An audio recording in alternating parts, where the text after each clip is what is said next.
శ్రీమాత్రే నమ. శ్రీ ప్రత్యంగరాదేవ్యే నమ. ఈ యంత్రము శివకృత్య ప్రత్యంగరీ దేవి అనుసంధానముతో కొనసాగే 4 కృత్య దేవతల యొక్క యంత్రం. ఈ యంత్రము యొక్క వివరణ చివరిలో తెలుసుకుందాం.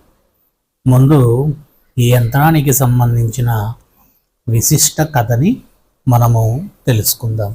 ఎందుకు ఈ యంత్రాన్ని వాడుతాం అనేటటువంటిది చివరిలో తెలుసుకుందాం. మొదటిగా ఒక ఇల్లుని తీసుకుందాము. ఆ ఇంటికి దుష్టశక్తి ఆవహించి ఉంటుంది. అది ఇల్లు కట్టేటటువంటి ముందు ఆ స్థలాన్ని ఆవహించి ఉంటే, ఇల్లు కట్టిన తర్వాత ఇంట్లో ప్రతి ఒక్క ఇటుక దగ్గర నుండి, ప్రతి ఒక్క డోరు దగ్గర నుండి ఆ ఇంట్లో ఉన్నటువంటి ప్రతి ఒక్క వస్తువు కూడా తన ఆధీనంలో పోతూ ఉంటుంది.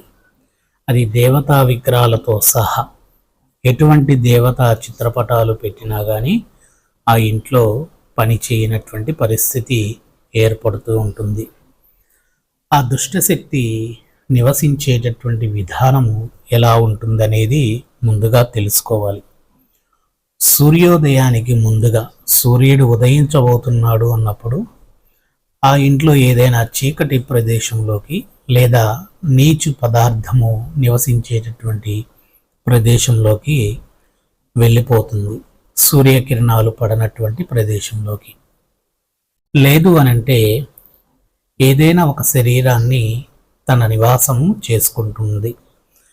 అటువంటి శరీరము పిల్లలు కావచ్చు, పెద్దలు కావచ్చు, ముసలి వాళ్ళు కావచ్చు, భార్యాభర్తలు కావచ్చు, ఇతర ఎవరైనా కావచ్చు.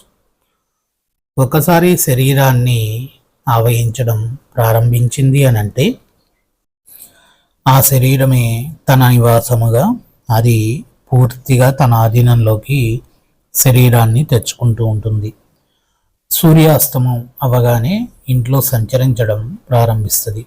ఇంట్లో సంచరిస్తూ తనకు నివాసమైనటువంటి ఆ ప్రదేశము కానీ ఆ ఇల్లు కానీ తన నివాసముగా భావించినటువంటి ఆ దుష్టశక్తి తన నివాసంలో మనము కానీ జంతువులు కానీ పక్షులు కానీ ఏవైనా సంచరిస్తే వాటితో కలిసిపోవడం అన్న జరిగిద్ది, లేదా వాటితో ఆటలాడుకోవడం ప్రారంభిస్తుంది.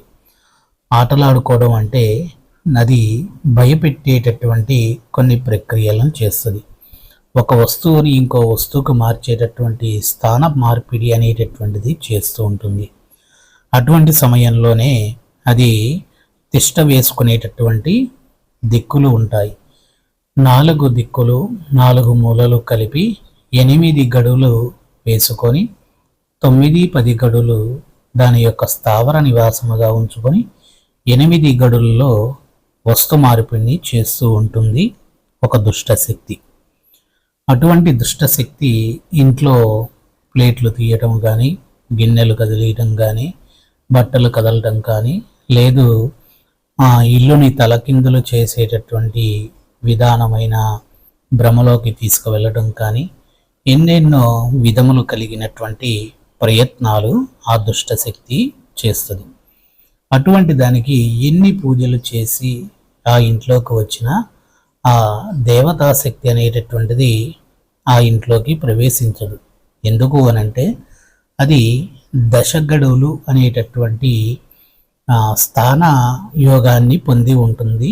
ఏ దుష్టశక్తి అయినా దశగడులు స్థానము పొంది ఉన్నటువంటి దుష్టశక్తి దేవతల నుండి వరాన్ని పొందేటటువంటి యోగం ఉంటుంది. ఏ వరం ఉంటుంది అంటే తన యొక్క మనసులో ఉన్నటువంటి ఆవేదన తీరిన తర్వాత నేను తిరిగి ఈ ప్రపంచంలో దేంట్లో అయినా సరే ఐక్యమైపోతాను, ఇక కనబడను అనేటటువంటి విధమైన వరాన్ని తీసుకొని ఉండేటటువంటి కొన్ని దుష్టశక్తులు ఉంటాయి.